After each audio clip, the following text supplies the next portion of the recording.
আসসালামু আলাইকুম, স্বাগতম ওয়ার্ল্ডকাস্ট সংবাদে। আমি মোহাম্মদ রায়হান আজকের সব আন্তর্জাতিক খবর নিয়ে হাজির হয়েছি। শুরুতেই জানিয়ে দিব সংবাদ শিরোনাম, তারপর বিস্তারিত।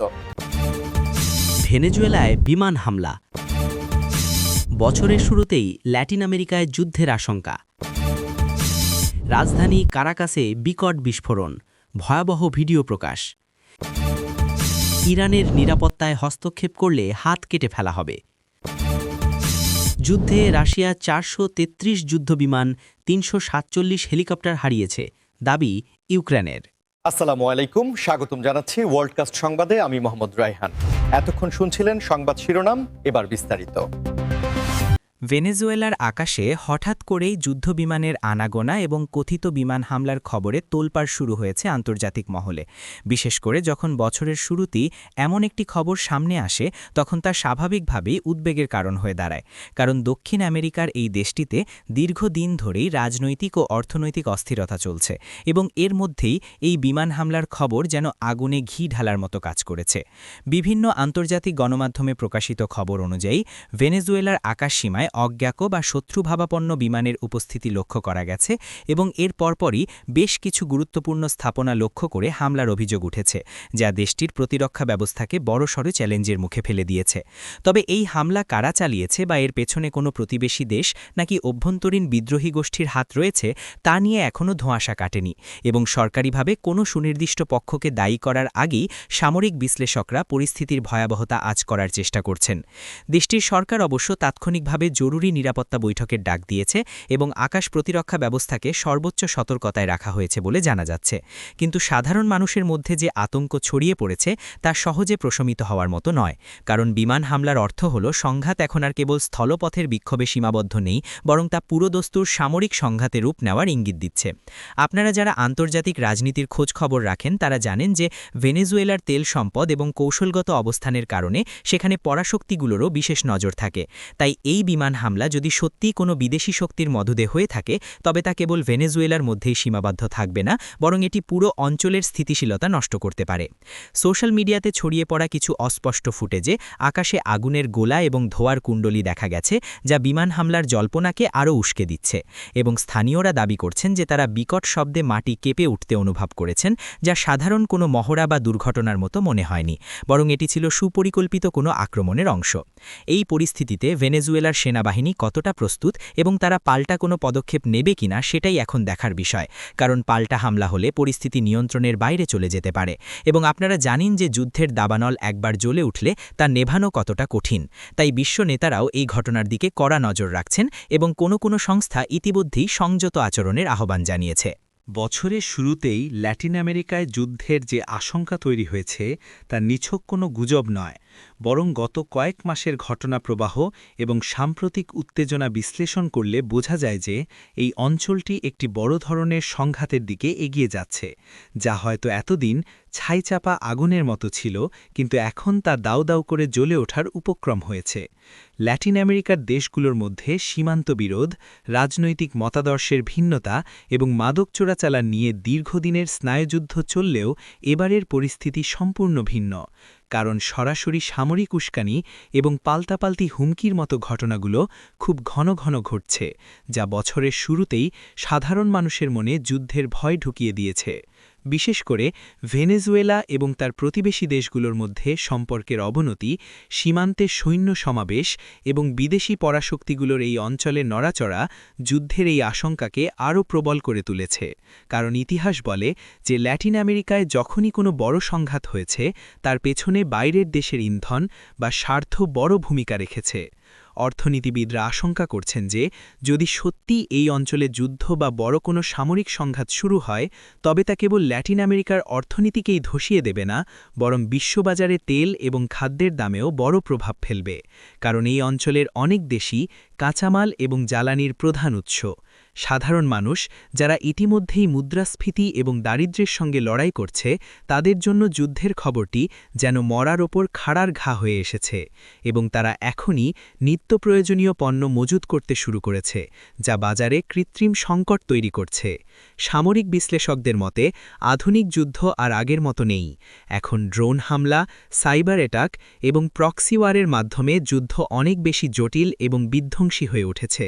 তাই ল্যাটিন আমেরিকার দেশগুলো যদি কূটনৈতিক আলোচনার মাধ্যমে এই উত্তেজনা প্রশমিত করতে না পারে, তবে আমাদের হয়তো খুব শীঘ্রই আরেকটি মানবিক বিপর্যয় দেখার দুর্ভাগ্য হবে। আপনারা যারা আমাদের নিয়মিত দর্শক, তারা নিশ্চয়ই খেয়াল করেছেন যে গত কয়েক সপ্তাহ ধরেই আমরা এই অঞ্চলের উত্তেজনা নিয়ে ছোট ছোট আপডেট দিচ্ছিলাম, কিন্তু এখন মনে হচ্ছে পরিস্থিতি আর ছোটখাটো সংঘর্ষের পর্যায়ে নেই, বরং তা পূর্ণাঙ্গ যুদ্ধের রূপ নিতে পারে যে কোনো মুহূর্তে, যা আমাদের কারোরই কাম্য নয়। রাজধানী কারাকাসে বিকট বিস্ফোরণের ঘটনা এবং এরপর ছড়িয়ে পড়া ভয়াবহ ভিডিও ফুটেজ মুহূর্তের মধ্যেই সারা বিশ্বকে স্তম্ভিত করে দিয়েছে। কারণ ঘনবসতিপূর্ণ এবং রাজনৈতিকভাবে সংবেদনশীল এই শহরে এমন একটি বিস্ফোরণ কেবল জানমালের ক্ষতিই নয়, বরং জাতীয় নিরাপত্তার জন্যেও এক বিশাল হুমকি। প্রকাশিত ভিডিওগুলোতে দেখা যাচ্ছে শহরের ব্যস্ততম একটি এলাকায় হঠাৎ করেই আগুনের লেলিহান শিখা আকাশের দিকে উঠে যাচ্ছে এবং তার পরপরই কালো ধোঁয়ায় ঢেকে যাচ্ছে চারপাশ। রাস্তায় মানুষের দিগিবিদিক ছোটাছুটি, সাইরেনের শব্দ এবং আহতদের আর্তনাদে এক ভয়াবহ পরিবেশ সৃষ্টি হয়েছে, যা দেখে যে কারো গায়ের লোম দাঁড়িয়ে যাবে।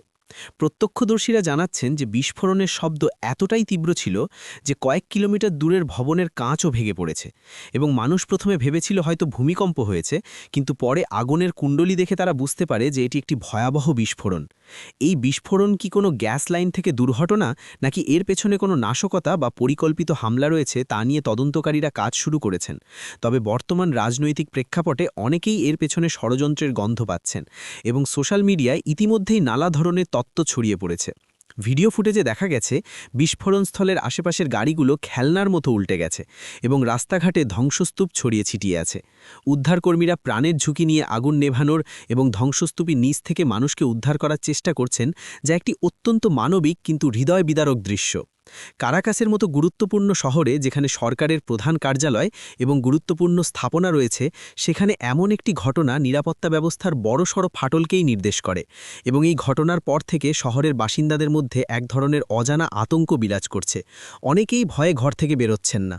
এই ঘটনাটি এমন এক সময় ঘটল যখন দেশটি ইতিমধ্যেই নানা সংকটের মধ্যে দিয়ে যাচ্ছে। তাই এই বিস্ফোরণটি সাধারণ মানুষের মনে হতাশা এবং ভয়ের মাত্রা আরও বাড়িয়ে দিয়েছে এবং আমরা আশা করব তদন্তের মাধ্যমে খুব শিগগিরই এই ঘটনার প্রকৃত কারণ উদ্ঘাটিত হবে, যাতে গুজব এবং আতঙ্কের অবসান ঘটে। আপনারা যারা এই ভিডিওগুলো দেখেছেন তারা নিশ্চয়ই একমত হবেন যে আধুনিক শহরে নিরাপত্তা ব্যবস্থা কত দ্রুত ভেঙে পড়তে পারে এবং একটিমাত্র বিস্ফোরণ কত মানুষের জীবন ও স্বপ্নকে মুহূর্তের মধ্যে ছাই করে দিতে পারে।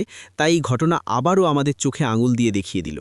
ইরানের নিরাপত্তায় হস্তক্ষেপ করলে হাত কেটে ফেলা হবে, ইরানি কর্তৃপক্ষের এই কঠোর এবং হুঁশিয়ারি বার্তাটি বর্তমান ভূ-রাজনীতির প্রেক্ষাপটে অত্যন্ত তাৎপর্যপূর্ণ। কারণ এটি কেবল একটি মুখের কথা নয়, বরং এর পেছনে রয়েছে দেশটির দীর্ঘদিনের সামরিক প্রস্তুতি এবং সার্বভৌমত্ব রক্ষার দৃঢ় সংকল্প। যখন কোনো দেশের উচ্চপদস্থ কেউ হাত কেটে ফেলার মতো রূপক ব্যবহার করেন, তখন বুঝতে হবে যে তারা তাদের আকাশসীমা, জলসীমা বা অভ্যন্তরীণ বিষয়ে বিদেশি শক্তির যে কোনো ধরনের অনধিকার চর্চাকে রেড লাইন হিসেবে দেখছেন এবং এর প্রতিক্রিয়ায় তারা সর্বোচ্চ শক্তি প্রয়োগ করতেও দ্বিধা করবেন না। সাম্প্রতিক সময়ে মধ্যপ্রাচ্যে যে অস্থিরতা চলছে এবং বিভিন্ন দেশের মধ্যে যে প্রক্সি কনফ্লিক্ট বা ছায়াযুদ্ধ আমরা দেখছি, তার পরিপ্রেক্ষিতে ইরানের এই মন্তব্য সরাসরি তাদের প্রতিপক্ষ দেশগুলোর প্রতি একটি স্পষ্ট সতর্কবার্তা যে কূটনীতির ভাষা শেষ হলে তারা সামরিক ভাষায় জবাব দিতে প্রস্তুত। বিশ্লেষকরা মনে করছেন এই বক্তব্যের মাধ্যমে ইরান মূলত তাদের ব্যালিস্টিক মিসাইল প্রোগ্রাম, ড্রোন প্রযুক্তি এবং নৌশক্তির সক্ষমতার জানান দিচ্ছে। কারণ নিজেদের নিরাপত্তা ব্যবস্থা নিয়ে তারা যে অত্যন্ত আত্মবিশ্বাসী তা এই ধরনের কড়া মন্তব্যেই ফুটে ওঠে। ইরানের এই অবস্থান বিশ্ব রাজনীতিতে নতুন করে মেরুকরণ সৃষ্টি করতে পারে, কারণ তাদের মিত্র দেশগুলো হয়তো এই বক্তব্যে সমর্থন জানাবে, কিন্তু প্রতিপক্ষ দেশগুলো একে হুমকি হিসেবে দেখে পাল্টা ব্যবস্থা নেওয়ার কথা ভাবতে পারে, যা অঞ্চলের উত্তেজনাকে আরও বাড়িয়ে দেবে। এই মন্তব্যের আরেকটি দিক হল অভ্যন্তরীণ রাজনীতি। দেশের জনগণকে আশ্বস্ত করা যে সরকার তাদের নিরাপত্তা দিতে সক্ষম এবং বিদেশি কোনো চাপ বা হুমকির কাছে তারা মাথা নত করবে না, যা জাতীয়তাবাদী চেতনাকে উস্কে দেওয়ার একটি কৌশলও হতে পারে। তবে আন্তর্জাতিক সম্পর্কের ক্ষেত্রে এমন উত্তপ্ত বাক্য বিনিময়ে অনেক সময় ভুল বোঝাবুঝি বা অপরিকল্পিত সংঘাতের দিকে নিয়ে যেতে পারে। তাই শান্তিপ্রিয় মানুষ হিসেবে আমরা আশা করব যে সব পক্ষই উত্তেজনা কমিয়ে আলোচনার টেবিলে সমাধানের পথ খুঁজবে, যদিও বর্তমান পরিস্থিতিতে তা বেশ কঠিন বলেই মনে হচ্ছে। আপনারা যারা আমাদের চ্যানেলের নিয়মিত দর্শক তারা জানেন যে আমরা সবসময় নিরপেক্ষভাবে খবর বিশ্লেষণ করি, তাই এই মন্তব্যের প্রেক্ষিতে আগামীতে পরিস্থিতি কোন দিকে মোড় নেয় তা দেখার জন্য আমাদের সাথেই থাকুন এবং কমেন্টে জানান আপনারা কি মনে করেন এই ধরনের হুমকি কি যুদ্ধ এড়াতে সাহায্য করে নাকি যুদ্ধকে আরও কাছে ডেকে আনে। যুদ্ধের রাশিয়া 433টি যুদ্ধবিমান এবং 347টি হেলিকপ্টার হারিয়েছে।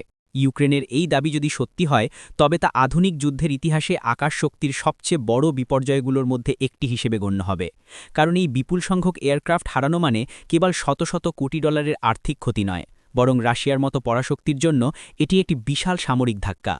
ইউক্রেনীয় সামরিক বাহিনী নিয়মিতভাবে তাদের সাফল্যের খতিয়ান প্রকাশ করে থাকে এবং তাদের দাবি অনুযায়ী রাশিয়ার আধুনিক সুখোই যুদ্ধবিমান থেকে শুরু করে শক্তিশালী অ্যাটাক হেলিকপ্টারগুলো ইউক্রেনের আকাশ প্রতিরক্ষা ব্যবস্থার সামনে টিকতে পারছে না, যা পশ্চিমা বিশ্বের দেওয়া আধুনিক অ্যান্টি এয়ারক্রাফট মিসাইল এবং র্যাডার সিস্টেমের কার্যকারিতাকেই প্রমাণ করে।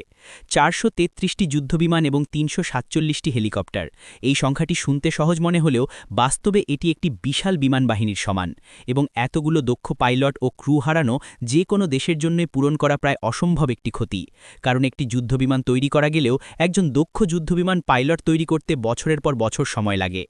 অপরদিকে রাশিয়া অবশ্য সবসময় ইউক্রেনের এই দাবিগুলোকে প্রোপাগান্ডা বা বাড়িয়ে বলা তথ্য হিসেবে উড়িয়ে দেয় এবং তাদের নিজস্ব ক্ষয়ক্ষতির সঠিক পরিসংখ্যান খুব একটা প্রকাশ করে না, কারণ যুদ্ধের ময়দানে তথ্যের লড়াইও সমান গুরুত্বপূর্ণ এবং বিপক্ষ দলের মনোবল ভাঙতে উভয় পক্ষই সংখ্যার খেলা খেলে থাকে। তবুও বিভিন্ন স্বাধীন ওপেন সোর্স ইন্টেলিজেন্স গ্রুপ এবং স্যাটেলাইট ইমেজ বিশ্লেষণ করে দেখা গেছে যে রাশিয়ার বিমানবহর সত্যিই বড় ধরনের ক্ষতির সম্মুখীন হয়েছে, যার ফলে যুদ্ধের শুরুর দিকে তারা যেভাবে আকাশপথে দাপট দেখাত এখন আর সেভাবে দেখাচ্ছে না। এই পরিসংখ্যানটি যুদ্ধের ভবিষ্যৎ গতিপ্রকৃতি নিয়েও অনেক কিছু বলে দেয়। এটি প্রমাণ করে যে রাশিয়ার স্থলবাহিনী আকাশ থেকে প্রয়োজনীয় সহায়তা পাচ্ছে না এবং ইউক্রেন আকাশসীমা পুরোপুরি রাশিয়ার নিয়ন্ত্রণে যেতে দেয়নি, যা এই দীর্ঘস্থায়ী যুদ্ধের মোড় ঘুরিয়ে দেওয়ার ক্ষেত্রে বড় ভূমিকা রাখছে। এই বিপুল পরিমাণ সামরিক সরঞ্জাম ধ্বংস হওয়ার ফলে রাশিয়ার প্রতিরক্ষা শিল্প চাপে পড়েছে, কারণ আন্তর্জাতিক নিষেধাজ্ঞার কারণে নতুন করে উচ্চ প্রযুক্তি সম্পন্ন বিমান তৈরি করা তাদের জন্য এখন অনেক বড় চ্যালেঞ্জ। দর্শক, আপনাদের কি মনে হয়, ইউক্রেনের দেওয়ার এই পরিসংখ্যান কি পুরোপুরি সঠিক নাকি এটি যুদ্ধের মনস্তাত্ত্বিক কৌশলের অংশ? আপনাদের মতামত আমাদের কমেন্ট বক্সে জানাতে পারেন, আর ভিডিওটি ভালো লাগলে লাইক দিয়ে বন্ধুদের সাথে শেয়ার করতে ভুলবেন না।